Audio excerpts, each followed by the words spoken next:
Welcome to Rakesh teaching centre में आपका स्वागत है मित्रों।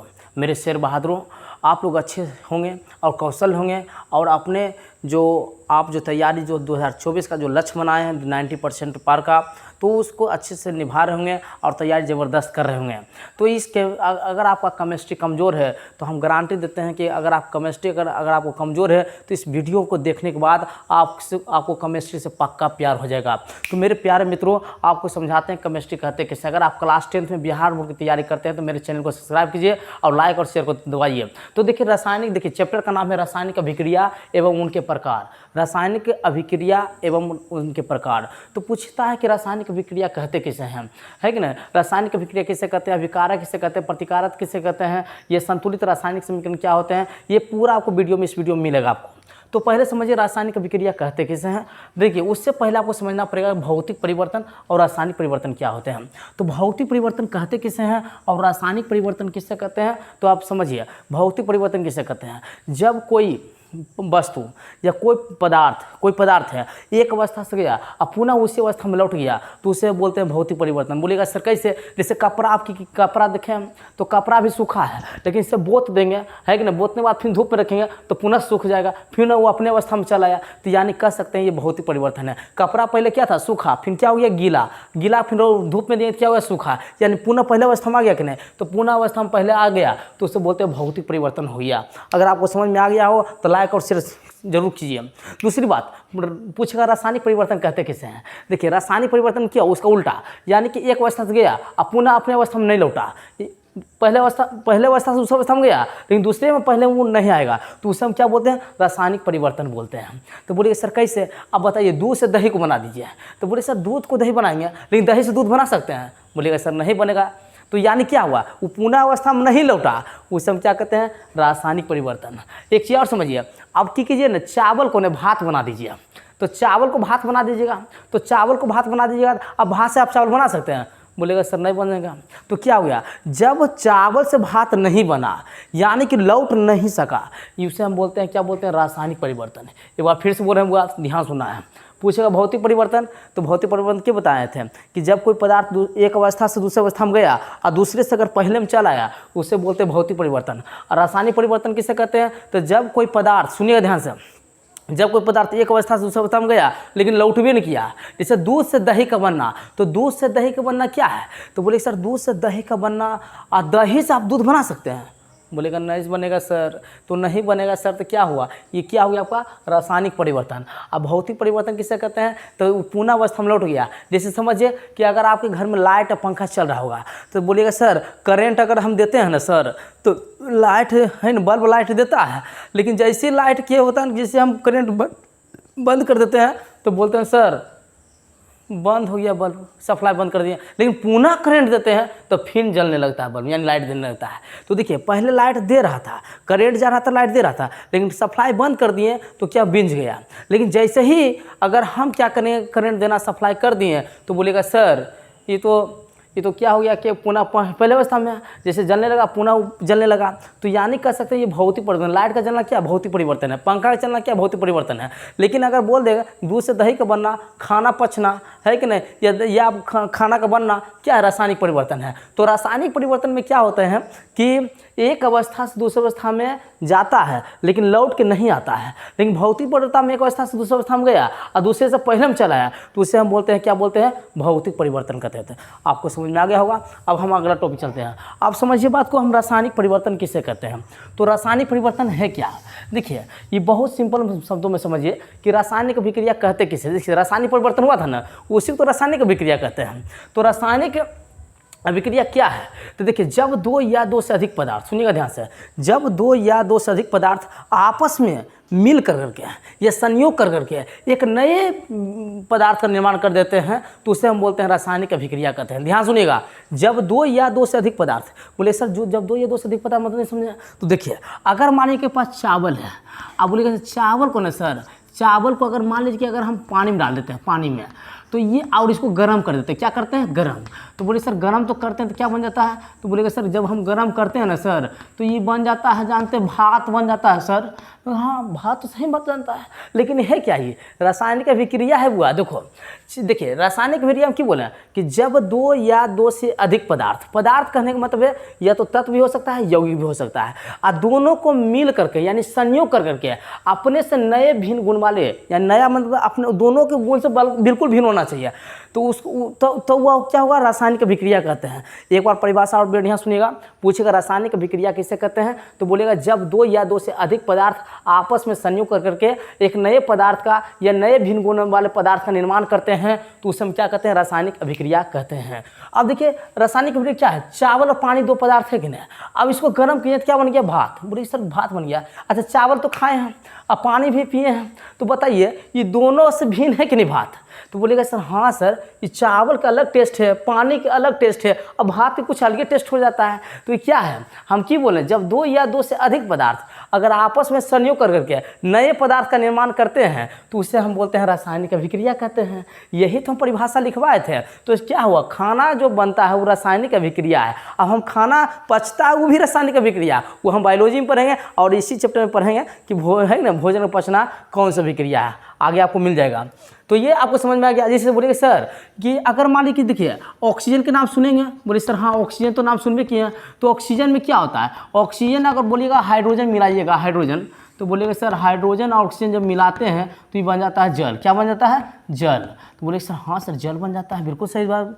तो जल का बनता कैसे? बोले सर ऑक्सीजन और हाइड्रोजन को लेते हैं तो जल का बनता है। इसमें क्या है? ऑक्सीजन अलग है, हाइड्रोजन अलग है, और क्या बना लिया? जल बना लिया। तो ये दोनों अलग अलग है, ऑक्सीजन अलग है, हाइड्रोजन अलग है, और दोनों मिल करके क्या बना लिया? जल बना लिया।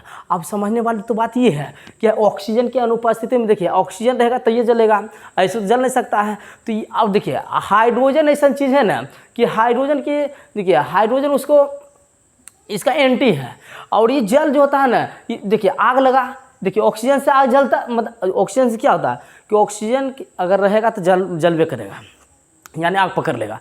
लेकिन बताइए कि उसी में सोचिए कि ऑक्सीजन जलाता है और पानी मुझाता है, ये अलग है कि नहीं? तो बोलेगा जी सर बहुत बढ़िया।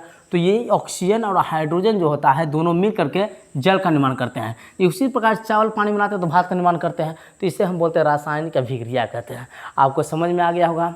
तो रासायनिक अभिक्रिया के बाद फिर सुनिए कि रासायनिक अभिक्रिया किसे कहते हैं। तो देखिए जब दो या दो से अधिक पदार्थ आपस में संयोग कर करके एक नए पदार्थ का निर्माण करते हैं, या यहाँ पर ऐसे भी लिख सकते हैं कि नए गुण भिन्न वाले पदार्थ का निर्माण करते हैं, है कि नहीं? तो उसे हम क्या कहते हैं? रासायनिक अभिक्रिया कहते हैं। जैसे ऑक्सीजन अलग है, हाइड्रोजन अलग है, तो ये बोलिएगा कि सर क्या बन गया? आपका जल बन गया।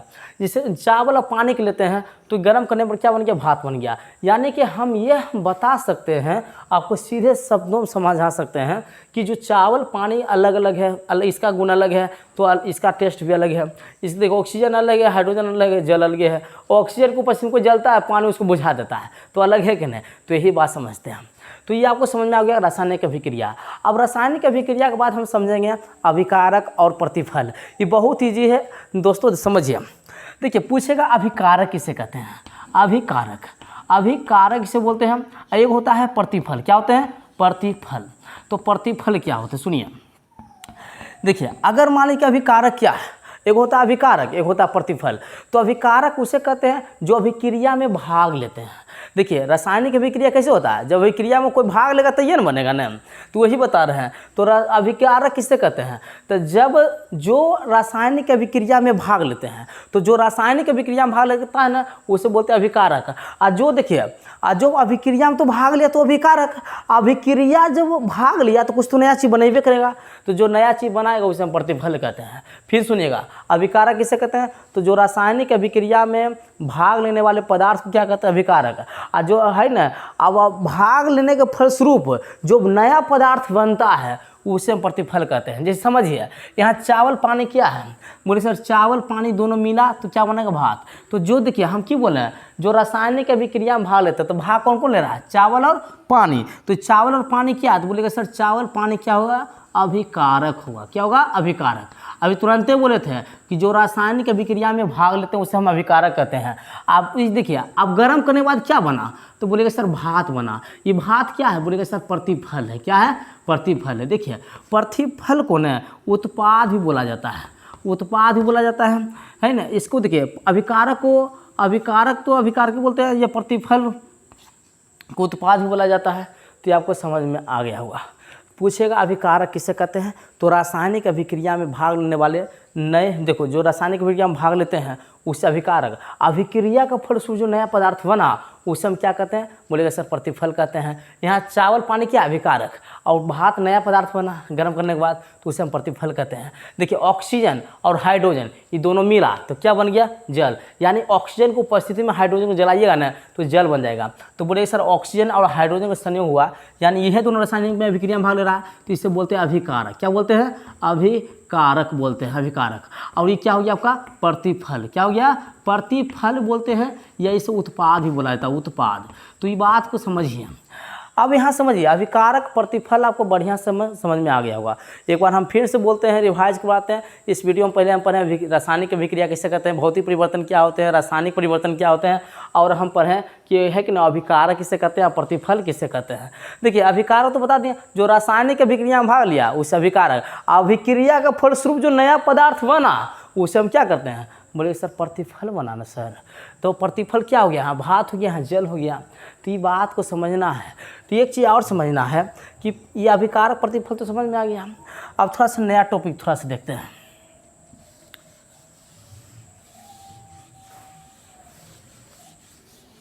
अब देखिए ये तो आपको समझ में आ गया कि अभिकारक किसे कहते हैं, प्रतिफल किसे कहते हैं। अब हम समझते हैं रासायनिक अभिक्रिया।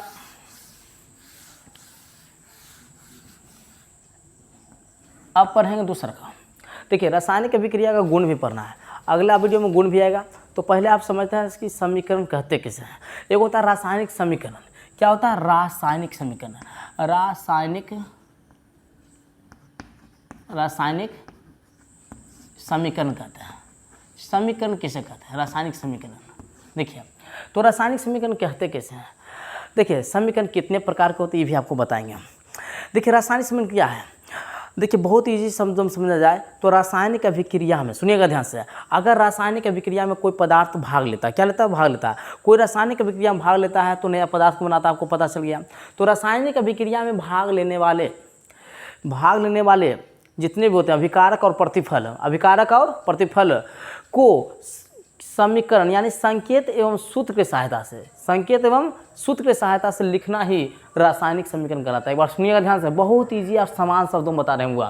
पूछेगा ना कि रासायनिक समीकरण किसे कहते हैं, परीक्षा में भी पूछा गया है, बिहार बोर्ड में क्लास 10 का आपको पता है, आप तैयारी कर रहे हैं तो आप क्वेश्चन में लेकर बैठिए, आपको पता चल जाएगा। देखिए तो पूछेगा रासायनिक समीकरण किसे कहते हैं, तो रासायनिक समीकरण होता क्या है।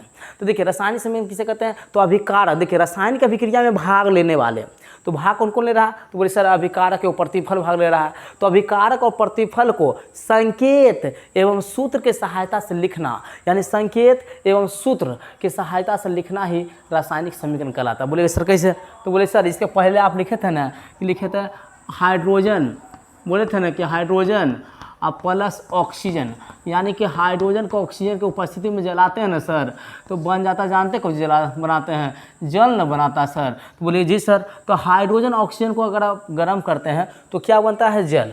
अब इसको देखिए ये तो हो गया अभिकारक, ये तो आपको पता चल गया कि सर ये अभिकारक हो गया, ये आपका अभिकारक हो गया, ये अभिकारक है। क्या है, अभिकारक।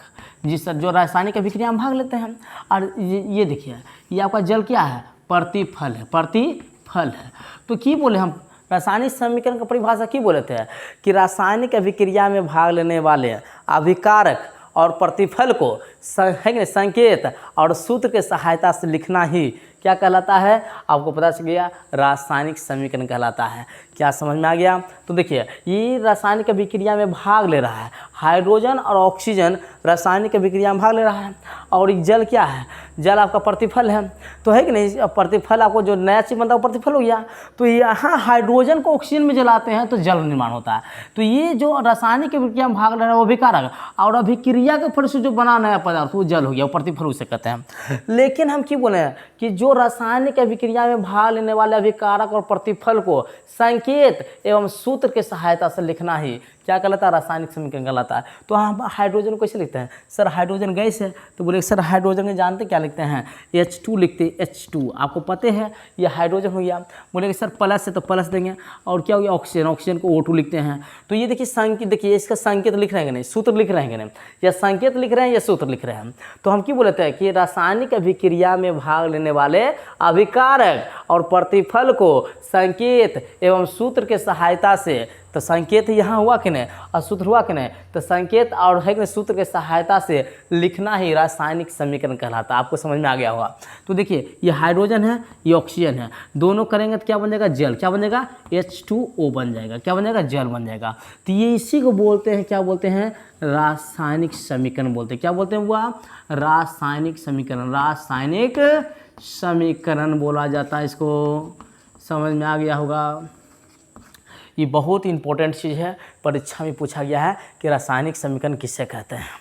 और इससे यहाँ देखिए रासायनिक समीकरण को दो भागों में बांटा गया है, एक होता है संतुलित समीकरण, एक होता है असंतुलित समीकरण कहते हैं।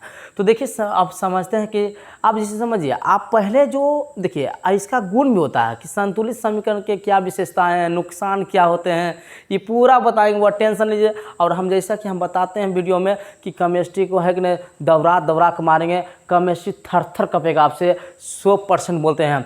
अगर जो हम बताते हैं एकदम रोज दिन बिना स्किप करके देखिए और अपने आप को प्रभावशाली समझिए कि दौरा के मारना है केमिस्ट्री को। देखो तो ये हाइड्रोजन और ऑक्सीजन दोनों मिला तो क्या बन गया, जल। अब उसी प्रकार से बोलेगा सर कि अगर हम मान लीजिए, देखिए आप मान लीजिए हाइड्रोजन हो गया, तो हाइड्रोजन लेते हैं, तो हाइड्रोजन जो हो गया, ये हाइड्रोजन हो गया, अब प्लस ऑक्सीजन प्लस क्लोरीन लेते हैं, क्लोरीन तो क्या बनता है, तो आपको पता है हाइड्रोक्लोरिक अम्ल बनता है, हाइड्रोक्लोरिक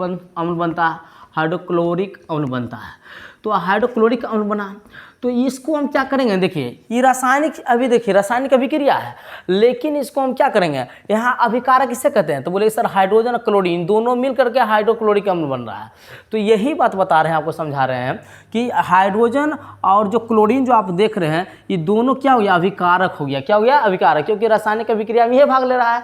तो यही बात बता रहे हैं, अभिकारक को बाईं ओर लिखा जाता है और प्रतिफल को है कि दाईं ओर लिखा जाता है। तो ये जो आप देख रहे हैं हाइड्रोजन, इसको हम समीकरण में बदलेंगे। तो समीकरण की परिभाषा की लिखवाए, तो बोले सर बोले थे कि रासायनिक अभिक्रिया में भाग लेने वाले अभिकारक और प्रतिफल को सूत्र के सहायता से लिखना क्या कहलाता है, तो बोले सर रासायनिक समीकरण कहलाता है। तो हाइड्रोजन क्या लिखेंगे, बोले सर H2 लिखेंगे। क्या लिखेंगे, H2 लिखेंगे। और क्लोरीन के Cl2 लिखेंगे। तो ये क्या बन गया, बोलेंगे सर हाइड्रोक्लोरिक अम्ल, तो हाइड्रोक्लोरिक अम्ल होता है HCl हो गया। तो देखिए यहाँ पर थोड़ा समझिएगा थोड़ा सा बात को, तो इसको हम सूत्र की सहायता से लिखें। लेकिन समीकरण दो प्रकार के होते हैं। समीकरण कितने प्रकार होते हैं, दो प्रकार के।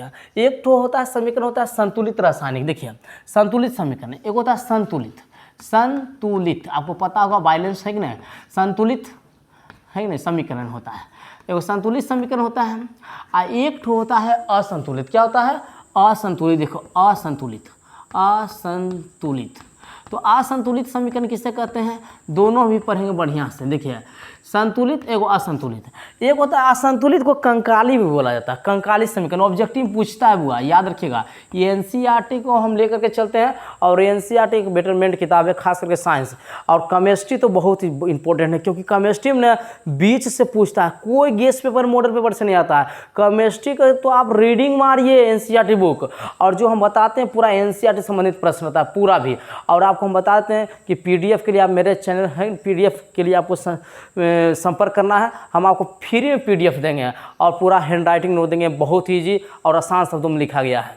तो देखिए रासायनिक समीकरण दो भाग होता है, एक संतुलित समीकरण, एक होता है असंतुलित समीकरण। तो संतुलित समीकरण किसे कहते हैं और असंतुलित समीकरण किसे कहते हैं, देखिए असंतुलित समीकरण कंकाली समीकरण भी बोलते हैं, कंकाली समीकरण भी बोला जाता है। तो ये बात को याद रखना, ये ऑब्जेक्टिव पूछता है कि बताइए कि असंतुलित समीकरण को कहा जाता है, क्या कहा जाता है, कंकाली समीकरण कहा जाता है। तो ये बात को समझना है। तो इतना आपको समझ में आ गया होगा। अब हम आपको जो बताने वाले हैं वो थोड़ा समझिए बात को। देखिए जो बताने जा रहे हैं समीकरण के बारे में, अब संतुलित समीकरण किसे कहते हैं और असंतुलित समीकरण किसे कहते हैं। देखिए संतुलित समीकरण किसे कहते हैं और असंतुलित समीकरण किसे कहते हैं, बहुत ईजी है। अब हम पहला हम लिखते हैं संतुलित, संतुलित संतुलित संतुलित समीकरण। तो संतुलित समीकरण क्या होते हैं पहले समझिए। एक होता है असंतुलित। तो संतुलित समीकरण किसे कहते हैं, देखिए अगर रासायनिक अभिक्रिया में, सुनिए ध्यान से, रासायनिक अभिक्रिया में भाग लेने वाले, तो रासायनिक अभिक्रिया में जो भाग लेते हैं, याद रखिएगा कौन कौन भाग लेते हैं, तो बोलिएगा सर रासायनिक अभिक्रिया जो अभिकारक भाग लेते हैं। अब बनता क्या है, तो बोलिएगा सर बनता तो आपको पता है कि प्रतिफल बनता है। तो रासायनिक समीकरण यानी रासायनिक अभिक्रिया में जो भाग लेते हैं समीकरण में, यानी अभिकारक और प्रतिफल, अभिकारक और प्रतिफल। तो अभिकारक और प्रतिफल के जो परमाणु की संख्या होते हैं या अणुओं की जो संख्या होते हैं, उनके परमाणुओं की संख्या को संतुलित करना होता है। क्यों ऐसा संतुलित किया जाता है अभी हम तुरंत बताते हैं। पहले समझिए संतुलित समीकरण किसे कहते हैं। तो डिफिनेशन में क्या लिखेगा कि बोलिएगा वैसी रासायनिक समीकरण, वो बोलिएगा वैसा रासायनिक समीकरण जिसमें अभिकारक और प्रतिफल के दोनों ओर के प्रत्येक तत्वों की परमाणु की संख्या अगर समान है तो उसे हम बोलते हैं संतुलित रासायनिक समीकरण। एक बार ध्यान सुनिएगा हुआ, और किताब कॉपी में नोट करते जाना है। जितने भी हम पढ़ाते हैं ना, पूरा क्या करना है, नोट करते जाना है और रिवाइज करके वीडियो को अपलोड है कि नहीं देखना। फिर जो कल वाला जो लेक्चर आएगा उसको पुनः क्या करना है, आपको सीधी बात जो समझा रहे हैं उसको पूरा नोट करते जाना। नोट नहीं कीजिएगा तो फिर दिक्कत हो जाएगा, नोट करना बहुत आवश्यक है। तो देखिए संतुलित रासायनिक समीकरण किसे कहते हैं, परिभाषा क्या है। तो देखिए रासायनिक समीकरण में, यानी रासायनिक समीकरण में आप बोलिएगा कि वैसी रासायनिक समीकरण, ध्यान सुनिएगा, वैसी रासायनिक समीकरण जिसमें अभिकारक और प्रतिफल, अभिकारक और प्रतिफल के दोनों ओर प्रत्येक तत्वों की परमाणुओं की संख्या अगर समान है, अगर प्रत्येक तत्वों की परमाणु की प्रत्येक तत्वों की परमाणु संख्या अगर समान है तो उसे हम बोलेंगे, क्या बोलेंगे, संतुलित रासायनिक समीकरण। तो बोलेंगे सर देखिए जैसे मानते हाइड्रोजन है और ये हो गया, क्या हो गया, ऑक्सीजन है, और ये बन गया, क्या बन गया, जल, क्या बन गया, जल। तो आप यहाँ देखिए ये अभिकारक है, क्या है, बोलेंगे सर ये अभिकारक, अभिकारक अभी तुरंत हम पढ़ा चुके हुआ। और क्या हो गया, ये आपको बोलिएगा सर प्रतिफल है, क्या है, प्रतिफल है। तो इसे बोलते हैं अभिकारक और इसे क्या बोलते हैं, प्रतिफल। तो आपको समझ में आ गया, ये तो जानबे करते हैं आप। तो देखिए अभिकारक क्यों बोले, परिभाषा फिर सुनिए, हम बोले हैं कि अभिकारक और प्रतिफल के दोनों ओर के प्रत्येक तत्वों के, यानी प्रत्येक तत्व जो होते हैं उसकी परमाणु की संख्या समान होना चाहिए। तो बोलेगा सर ये ना हाइड्रोजन अभिकारक में देखते हैं तो हाइड्रोजनमा यानी क्या गो है, तो बोले सर हाइड्रोजनमा तो इन्हें लगता है 2 गो है। और देखिए इन्हें ऑक्सीजनमा देखिए, तो ऑक्सीजनमा बोलेगा सर इन्हें, तो देखिए इधर भी 2 गो है कि ना। और यहाँ देखिए तो बोले सर हाइड्रोजन यहाँ 2 गो है और ऑक्सीजन कितना है, तो बोले सर 1 गो है। देखिए ऑक्सीजन 1 गो है कि नहीं, हाइड्रोजन कितना 2 है। तब इसको बैलेंस करना पड़ता है। ये असंतुलित रासायनिक समीकरण क्या है, असंतुलित है। अब इसको संतुलित कैसे करेंगे, तो देखिए संतुलित, देखिए हम क्यों बोले संतुलित करना है तो अभिकारक और प्रतिफल के प्रत्येक तत्वों की परमाणु की संख्या समान होना चाहिए। डिफिनीशन में ही पूरा राज छुपा हुआ है। हम डिफिनीशन में क्यों बोले कि वो ऐसी रासायनिक समीकरण जिसमें प्रत्येक है कि नहीं, जिसमें प्रत्येक यानी अभिकारक और प्रतिफल के प्रत्येक तत्वों की परमाणु की संख्या समान हो, उसे हम क्या कहते हैं, तो बोले सर उसे हम बोलते हैं संतुलित रासायनिक समीकरण बोलते हैं। तो अभिकारक और प्रतिफल के दोनों के प्रत्येक तत्वों की परमाणु संख्या क्या होना चाहिए, समान होना चाहिए। तो देखिए हाइड्रोजन है तो हाइड्रोजन कितना आते हैं, 2 परमाणु, देखो 2 परमाणु है कि नहीं। और ऑक्सीजन कितने परमाणु है, तो बोले सर 2 परमाणु है। यहाँ हाइड्रोजन के 2 परमाणु है, ऑक्सीजन कितने परमाणु, 1 परमाणु है। तो ये देखिए यहाँ देखिए अभिकारक में 2 है, इधर भी ठीक है, लेकिन इन्हें बोलेगा सर इन्हें 2 गो है ऑक्सीजन में, इन ऑक्सीजन में 1 ही गो है। तो दिक्कत है कि नहीं, लफड़ा है। तो लफड़ा तो जानबे करते हैं, झगड़ा करवा देता है। तो बैलेंस करना पड़ता है, और बैलेंस क्यों करना पड़ता है इसके बाद हम बताएंगे। देखिए यहाँ समझिए बैलेंस करने के जो कारण है, देखिए इन्हें इसको बढ़ाना, हमको बराबर करना है। तो बराबर कैसे करेंगे, तो बोले सर 2 हाइड्रोजन ऑक्सीजन 2 है यहाँ पे, तो हम 2 से गुना करते हैं तो 2 बराबर हो गया। बोले सर लेकिन हाइड्रोजन मान सर 4 हो गया। अगर हम 2 से गुना करेंगे, देखिए 2 से गुना करेंगे तो हाइड्रोजन भी 2 से गुना होगा, ऑक्सीजन में होगा। तो ऑक्सीजन में 2 हो गया, हाइड्रोजन में 4 गो बढ़ गया। तो बोलेगा सर लफड़ा हो गया, इन हाइड्रोजन में 4 हो गया, इन्हें तो 2 है तो 2 से इधर गुना कीजिए, तो 2 दूने 4 हो गया कि नहीं। तो बोले सर आप देखिए इसको आप संतुलित कीजिएगा तो ये संतुलित अब हो गया। बोले सर कैसे, तो हाइड्रोजन में क्या है परमाणु, 2 दूनी 4। अब बताओ इधर हाइड्रोजन कितना है, तो बोले सर 2 दूनी 4, ठीक है गुड। ऑक्सीजन यहाँ पर कितना है, तो बोले सर 2, ऑक्सीजन कितना 2 गुना, देखिए इनटू में यहाँ पर तो दोनों गुना होगा, तो ऑक्सीजन जो हो कितना होगा 2 हो गया। तो क्या दोनों और प्रत्येक तत्वों की परमाणु संख्या समान हो गया। देखिए प्रत्येक तत्वों के दोनों और परमाणु की संख्या क्या हो गया, समान। तो ये आपको पूरी तरह से आपको समझ में आ गया होगा। इसे बोलते हैं संतुलित रासायनिक समीकरण। एक होता है असंतुलित। असंतुलित रासायनिक समीकरण इसका विपरीत है। बोले सर कि वैसी रासायनिक अभिक्रिया, सुनिए सॉरी अभिक्रिया बोल दिया, मिस्टेक हो गया। पूछेगा रासायनिक समीकरण किसे कहते हैं, तो वैसी असंतुलित रासायनिक समीकरण परिभाषा, तो वैसी रासायनिक अभिक्रिया जिसमें प्रत्येक तत्व यानी बोल सकते हैं अभिकारक और प्रतिफल। तो अभिकारक और प्रतिफल के प्रत्येक तत्वों के परमाणुओं की संख्या अगर असमान है, ये बराबर नहीं है, तो उसे असंतुलित रासायनिक समीकरण या कंकालित समीकरण कहा जाता है। तो आपको समझ में आ गया होगा। तो कंकालित समीकरण थोड़ा सा देखिए, कंकालित समीकरण इसके पहले ही हम बता चुके हैं। देखिए, तो एक होता है असंतुलित, पहला तो पढ़े संतुलित, दूसरा का होता है असंतुलित लेते हैं। तो असंतुलित किससे कहते हैं, असंतुलित रासायनिक समीकरण। तो असंतुलित समीकरण क्या है, और इसे कंकालित समीकरण ही बोलते हैं, कंकाली समीकरण। ये आपको समझ में आ गया। तो देखिए अब यहाँ समझिए असंतुलित रासायनिक समीकरण क्या है। तो बोलिएगा सर वैसी रासायनिक समीकरण जिसमें अभिकारक और प्रतिफल के दोनों और प्रत्येक तत्वों की परमाणु की संख्या अगर समान नहीं है, उसमें बोलते थे समान है, प्रत्येक तत्व की परमाणु संख्या उसमें समान बोलते थे। और असंतुलित में बोलेंगे प्रत्येक तत्व की परमाणु संख्या समान अगर नहीं रहता है तो उसे क्या बोलते हैं, असंतुलित रासायनिक समीकरण कहते हैं। तो यही बात बता रहे हैं। तो यहाँ समझिए, जैसे हम आपको हाइड्रोजन में बताए थे, हाइड्रोजन है ये ऑक्सीजन, दोनों मिलकर क्या बनाता है, बोलेगा सर जल बनाता है। Very good. तो बताइए यहाँ पर ये असंतुलित रासायनिक समीकरण बोले कैसा, तुरंत बताएं सर कि इसका हाइड्रोजन परमाणु संख्या 2 है। इन्हें देखिए अभी तो अभिकारक है, तो अभिकारक के देखेंगे तो परमाणु संख्या हाइड्रोजन 2 है, और इसका कितना है तो बोले सर 2 है। यहाँ ऑक्सीजन कितना है, बोले सर 2 है। इन्हें बोले ऑक्सीजन कितना है सर, तो बोले सर 1 है।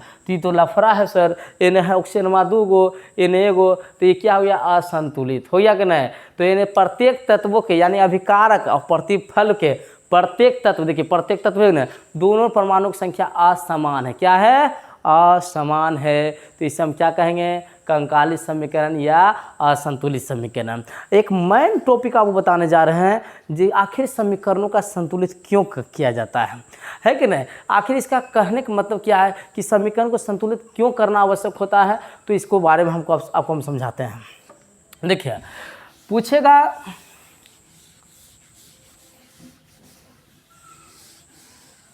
हेडिंग दीजिएगा कि समीकरणों का संतुलित क्यों किया जाता है। तो प्रश्न यही रहता है कि समीकरणों का संतुलित क्यों किया जाता है, संतुलित क्यों किया जाता है, ऐसा प्रश्न आ जाता है।